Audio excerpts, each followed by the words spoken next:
Tweetsie. It's a word that conjures up images of cowboys, outlaws, Indians on the warpath, and just good old Wild West family fun. To kids as well as adults, the word Tweetsie also means a train. And not just any train. This train has been running through the hills for over 40 years now, bringing joy to literally millions of people. This program will show you where Tweetsie came from and how it came to be where it is now. You'll see rare historical footage never before available. We'll show you how much this train has changed over the years. We'll take you aboard the locomotives of Tweetsie and show you just how much work goes into having this much fun. You'll see trackside footage that no tourist can take. And finally, you'll see rare doubleheader footage from the 40th anniversary celebration. So sit back and enjoy the ride. Here comes Tweetsie. 40 years, 100% steam.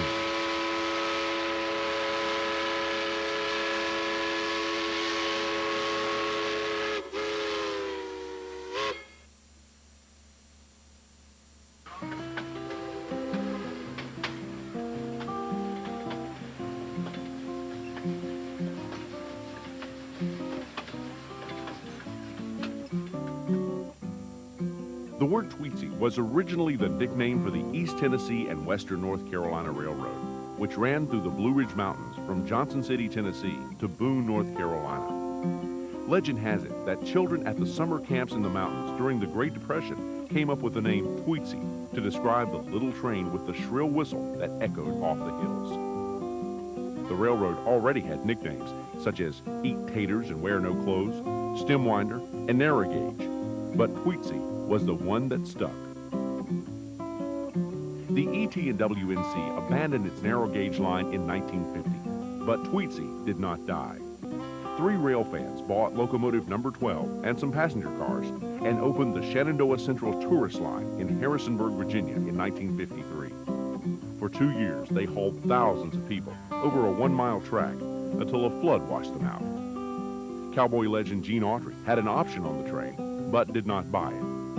Blowing Rock businessman Grover Robbins Jr. instead purchased the equipment and had it shipped to Hickory, North Carolina, where he had his good friend Frank Coffey rebuild it.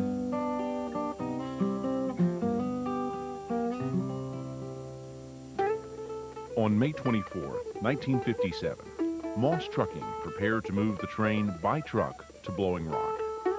It was a trip of only 40 miles, but it involved a climb of 1,700 feet up into the high country of North Carolina. Here's some rare footage of the trip from Hickory to Blowing Rock.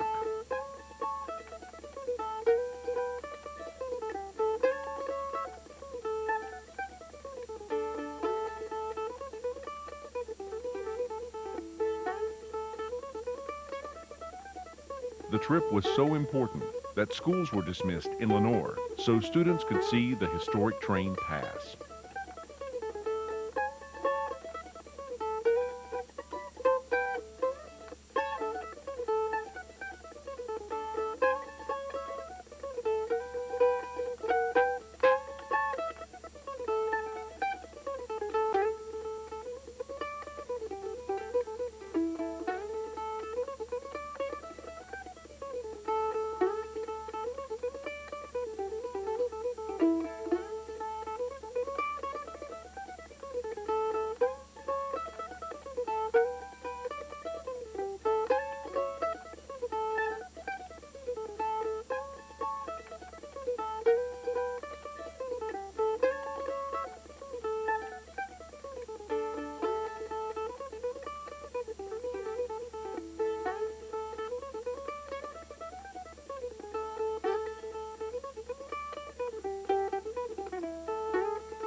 After the long trip up the mountain, the last few hundred feet onto the park grounds was almost as much of a challenge as the climb.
The new Tweetsie Railroad opened to the public on July 4, 1957.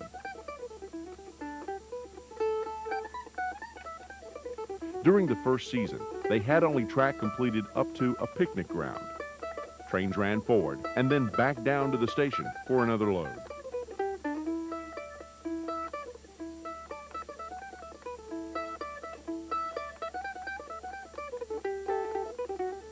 By 1958, the loop around Roundhouse Mountain was completed and trains ran in a full circle.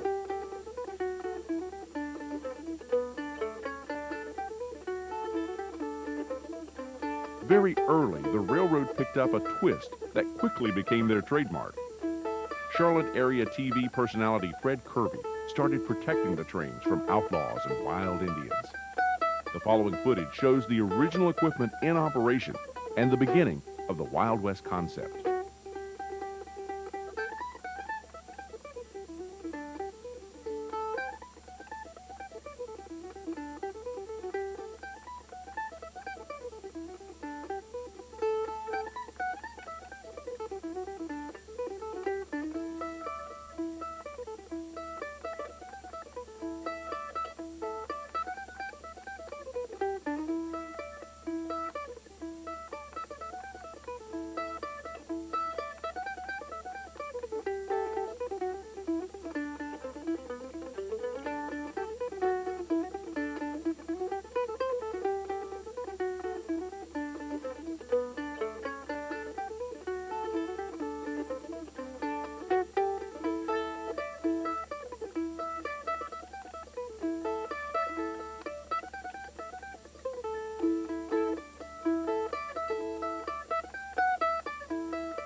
By 1960, it was obvious that another engine was needed for reliable operations. Master mechanic Frank Coffey traveled to far-off Alaska to buy another locomotive. He came back with 282 Mikado number 190, which was originally built for the Army for use overseas during World War II. This engine, along with 10 others, was converted from meter gauge to 3-foot gauge for use on the White Pass and Yukon Railroad. The Queen became the workhorse of Tweetsie and runs most of the season.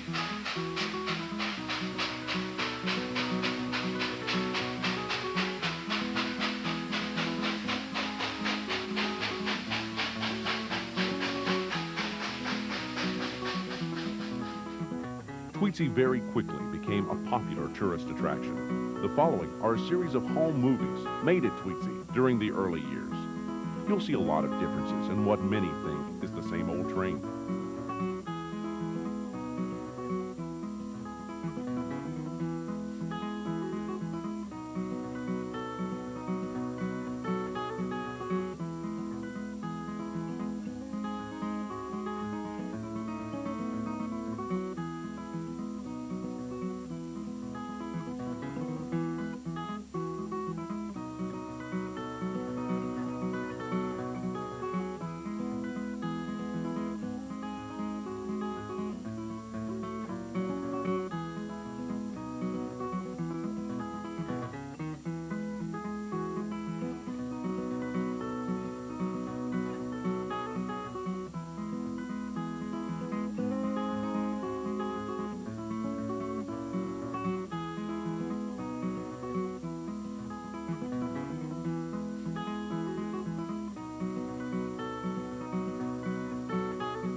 During the 1960s and 70s, the train continued to change.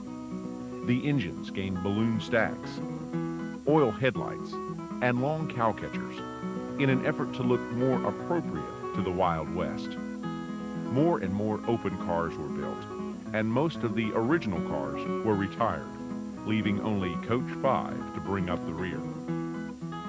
As time passed, even the open cars were rebuilt, becoming longer and able to carry more people.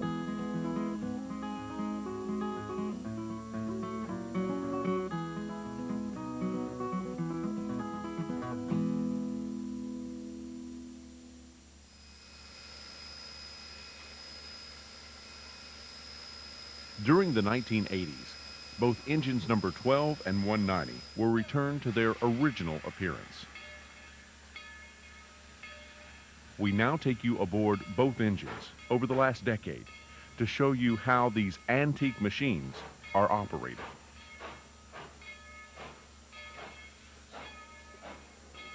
Just pulling off from the station can be a challenge, especially when the rail is wet. The engineer makes good use of the sander and a gentle hand on the throttle to get the train moving.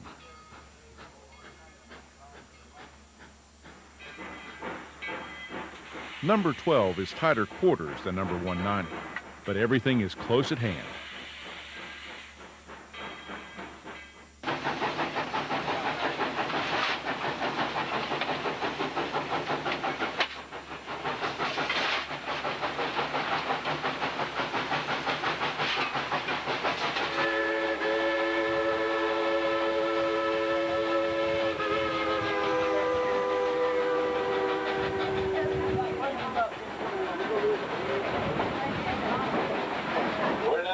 Over dead horse trestle, 225 feet long and over 50 feet high.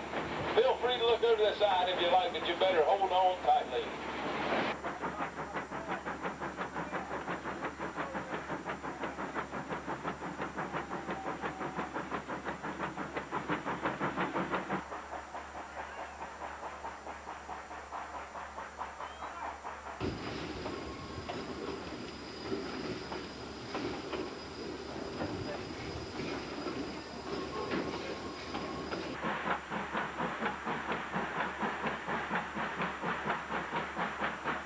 The fireman has his work cut out for him every trip around the mountain. Not only does he have to manipulate a moving firebox door with coal, he also has to place that coal in specific areas. It's not enough just to shovel in lots of coal. Too much in one spot will not burn well.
Pulling off from the first stop is tough.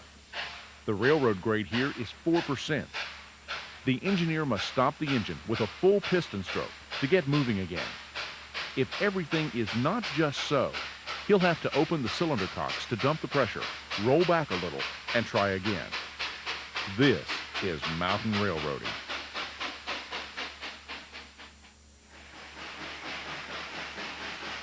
The fireman has to watch the level of water in the boiler. Standard procedure here is to inject water during the climb to the top of the grade so that there will be plenty of water in the boiler when the grade turns down.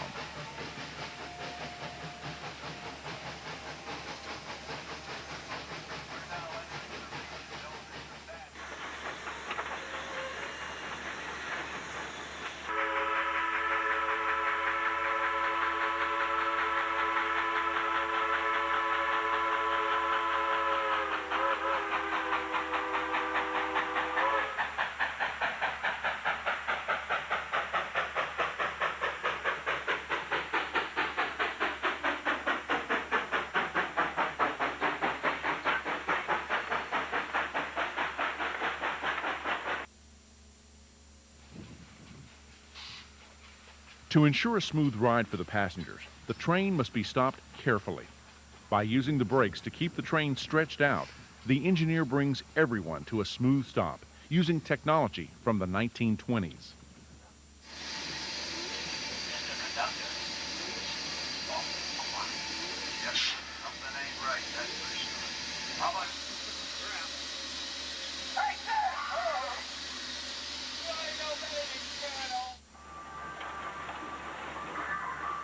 With the Battle of the Grade won yet again, the trip back is easier. The engineer keeps a watch on his speed, while the fireman now has the opportunity to listen for any problems with his equipment.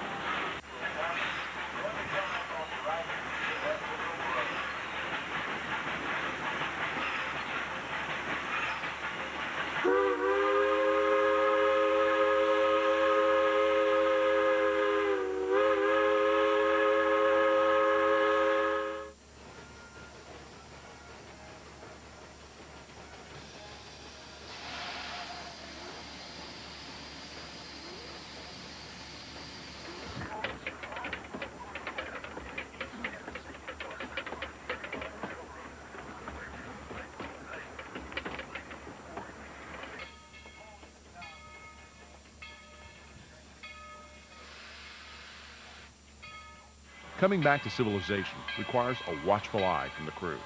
The train has a perfect safety record, and everyone wants to keep it that way.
After the last run of the day, the fire has to be banked for the night to ensure fire for tomorrow's run.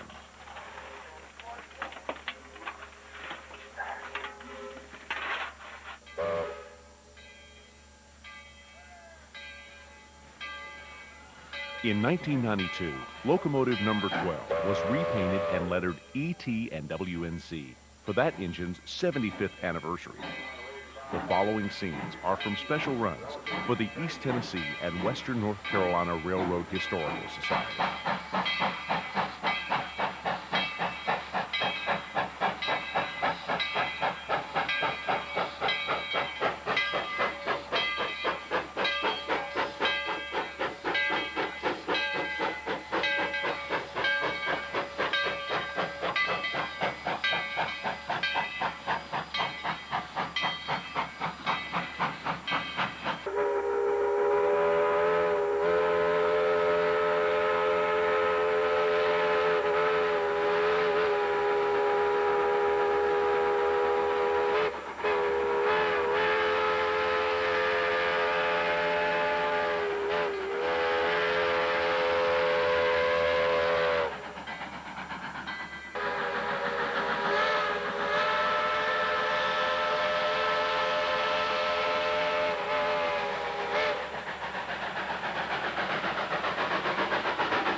In 1997, Tweetsie Railroad celebrated its 40th anniversary with a set of double-header train runs.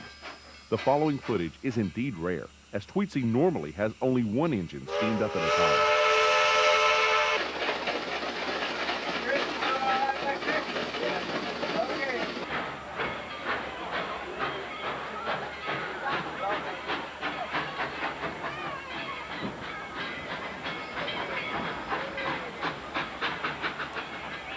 Ladies and gentlemen, as you pull out of the station, you might want to wave goodbye.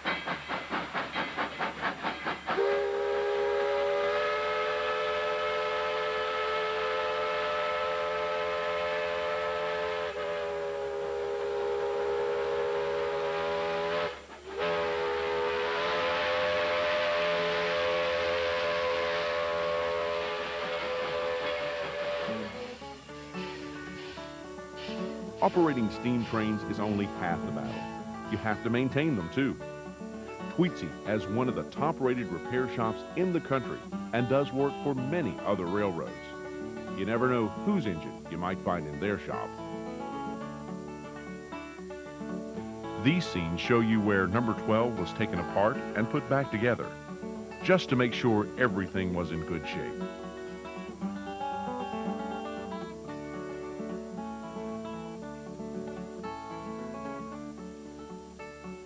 Coach 5 has been a fixture on the back of the train for many years.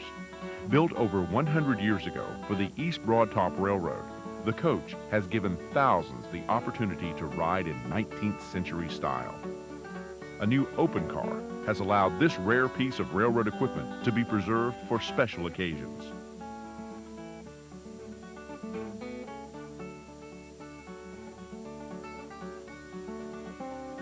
Combination Car 15 was one of the pieces bought from the ET and WNC in 1952.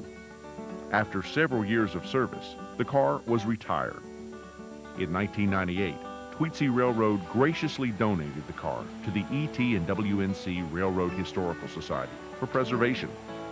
The society in turn gave the car to the North Carolina Transportation Museum, where it will be restored and displayed, representing the history of mountain railroading in North Carolina.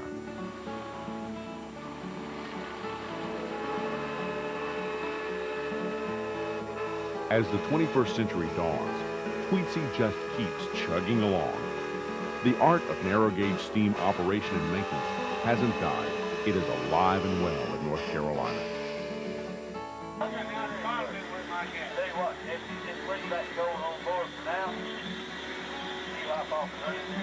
Number 12 and the Queen should be around for many years to come, bringing joy to kids of all ages. Even after you leave, you can still hear that whistle echoing off the hills.